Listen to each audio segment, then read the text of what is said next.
Some of the most expensive PSA 10 Pokemon cards might actually be the riskiest to buy, and it all comes down to this number right here. My name is Kaya from OneLife Collectibles, and in this video, I'm breaking down new Cert versus Old Cert PSA slabs, why some collectors swear Old Cert 10s wouldn't hit a 10 in today's world, and whether Old Certs actually help or hurt a card's value. If you buy, sell, or grade Pokemon cards, then this video will be beneficial to you. Now, if you've been in this hobby for a while, then you've probably heard this before. PSA was easier back then. That 10 would definitely be a 9 if it was regraded today. I hear this a lot at card shows and online, especially from people spending thousands of dollars on slabs. So let's break down what's changed, what hasn't, and what really matters here. And some of you might be wondering, Old Cert, New Cert, what does this mean? Generally, collectors... So actually I was wrong here. People describe Old Certs as slabs with the old label, starting with the number 2 being 8 numbers long and anything lower than that. Some people also say any cards graded before the big hype recently are considered Old Cert. Alright, back to the video. These slabs that you're used to seeing today were introduced in 2017, and this label is called the Lighthouse label. The main argument here is that PSA was much looser in the earlier days. People believed that centering, print lines, or edge wear might have been overlooked a lot more, meaning some Old Cert 10s wouldn't survive today's criteria.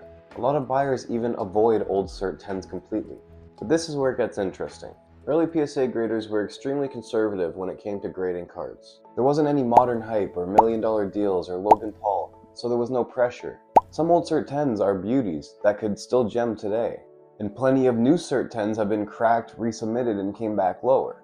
In a scenario like this, it almost depends on the grader and how strict they want to be. Some people even speculate if they're having a bad day, they might grade your card lower. It is a little unfair, but that's the risk you have to take when you decide to grade your cards. Grading is very subjective.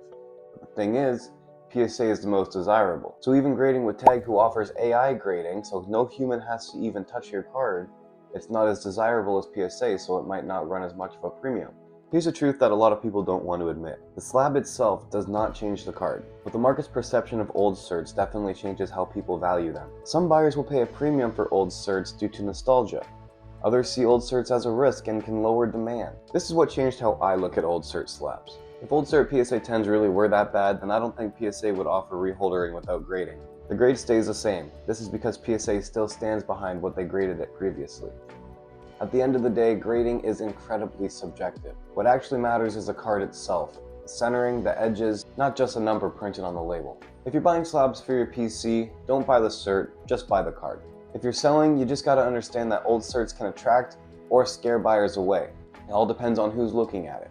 If you're grading, just remember, PSA standards have evolved, but strong cards remain strong. And that's all I got about Old Certs versus new Certs. Do you trust Old Cert PSA 10s more or less? Let me know in the comments down below. If you guys like this video, please consider liking and subscribing. I have huge plans for 2026 and you're not going to want to miss out.